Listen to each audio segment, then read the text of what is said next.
Hello and a warm welcome to Personal Finance. I'm Gugulethu Cele. Now today we talk about home loan customers who are often not aware that some banks may continue to monitor their credit profiles and perform updated affordability checks until the bond that they've acquired is actually registered. But how does this reassessment process and current update on your credit profile work? To give us some perspective now, I'm joined in studio by Tommy Nel. He's the head of credit at FNB Home Loans. Always good to have you with us today, Tommy, and thanks for making time. Thank you, Gugu. Let's perhaps deal with the concept of actually applying for a home loan, getting the thumbs up, and the bank says, look, we A4 we can actually purchase that property, and the behavior and activity that takes place during that sensitive time. Yeah, so Gugu, we sit with a situation where a home loan can take between 70 to 80 days on average, roughly, before it shows up on the customer's credit bureau record. So up to that point, it could really be that the customer is in good standing, they can afford the loan that they've applied for. But we as a bank will never know what they might do in this registration window. And we often find that customers get themselves into a spot of bother where this impending home loan installment doesn't reflect on their bureau profile yet. And they then approach other credit providers for more loans. We then happily extend it to them, but unaware of this home loan installment that they've basically signed up for. So we then monitor that on a daily basis, and as these triggers become known to us, we then take stock and make sure that customers can still afford the loans that we've approved for them. And in many cases, it doesn't always necessarily result in a decline, but it could mean that a customer might then be offered a little less than what they were approved for before. So give us an example. Maybe you want to purchase a property for what? Let's say R500,000 or R1,000,000, and then you get the approval. You pay an installment of 10,000 Rand per month, and then if I go out and buy a car the next day, would my installment not just be higher, or the interest associated with my bond be higher as well? Okay, so let's work on your example. So let's say on a loan of 500,000, your repayment is roughly 5,000. So let's say that there was nothing surplus after that. So you could afford 5,000, and we gave you an installment of 5,000. If that customer then goes and purchases a vehicle of 3,000, they would then be short. So that in that example, they would now have this home loan installment that's going to become due, and they also have the 3,000 Rand vehicle installment, so they would be 3,000 Rand short. So there are examples where customers might then, let's say, only be short 1,000 or 2 Rand, in which case the loan approval might become 400,000 or 300,000 and not the full 500,000. So it doesn't necessarily become a full-on decline, but to the extent that customers can't afford it, the right thing we feel for us to do is then to revise the approval that we've given to a customer before. I'm sure that can cause some headaches, because we all know how it is when you purchase property. You buy something that you love, and then you start planning to live there, and when you get told you can't afford it anymore, it definitely adds a rocky element to it. Absolutely. So I must say it lends itself to a few rough conversations, and clients are obviously never pleased when this happens. So as a bank, we obviously, through our terms and conditions, we advise customers, but we also try and convey that as part of the sales process, because it's the right thing to do. So we try for it not to be a surprise at the end when this conversation now takes place, but we can never guarantee that customers fully pay attention when this information is conveyed. So it does happen where customers say that, listen, I wasn't aware of this thing. So we're trying as a bank to do absolutely everything that we can to make sure that we advise customers what they're getting themselves in for, and for them to not take on other debt up until the home loan is fully paid out. I get it. And especially I take it then they need to perhaps save for if any emergency, if something like that does come up, to make sure that they don't have to get some kind of credit extension? Yeah, so I think that's the crux. So if one upgrades your property, so you might have had a property of 100 square meters that now becomes 200 square meters. You have this new rooms that you now need to decorate and furnish, and you maybe had one garage, now you have two, and now there's the need for an additional car in the second garage. So there's a whole lot of expenses that comes with the process of buying a property, and we often advise customers to obviously save for as much of that as possible, or to make sure that whichever if they extend into further credit, that they can afford both the home loan installment as well as this new debt that they've taken on. I'm glad you mentioned that, because sometimes you get South African consumers who get increases or bonuses and then tell themselves, well, look, I've got an extra 5,000 Rand per month, so why not take on that new home loan and purchase a vehicle? Are there suggestions or recommendations that you make with regard to time frames to abide by to make sure that your credit score is not impacted? Yeah, so look, roundabouts that time when you buy into a property, that's typically where quite a few of these expenses tend to come up. So our advice to consumers would be to move into the property and then give it a couple of months to see, because there's all sorts of new expenses that pop up. So it's always best. Some will say that it's not fun, it sounds so disciplined and so whatever, but give yourself a bit of time. Move into the property, see which of these expenses maybe you previously didn't have that is now increased on you, and just make sure before you enter into further expenses or further commitments that that you can comfortably service the loan that you've signed up for. Tommy, let's touch on another element that a lot of consumers love to focus on when it comes to their home loans, and that's their interest rates.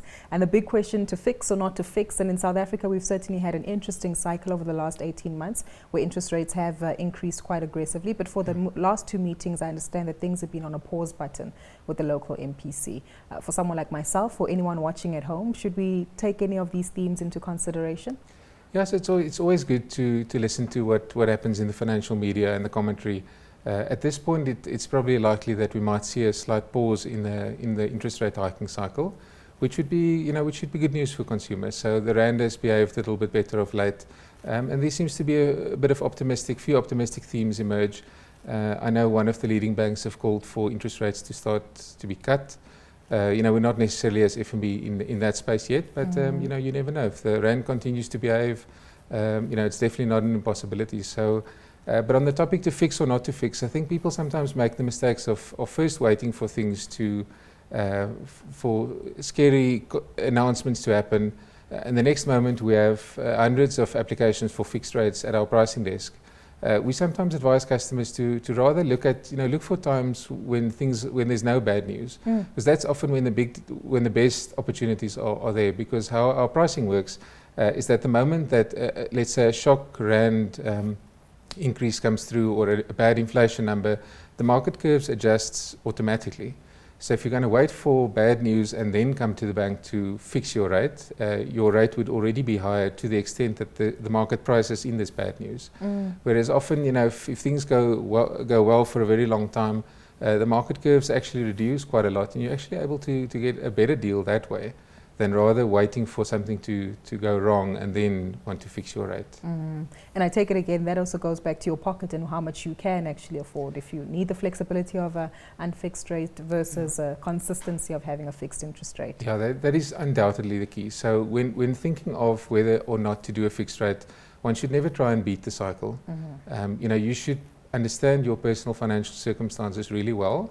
And if you can lock your rate in for a period of 2 or 3 or 4 years at, let's say, 0.5% above prime or even 1% above prime, and prevent yourself from getting into difficulties later on, often it's a prudent decision to fix your rate.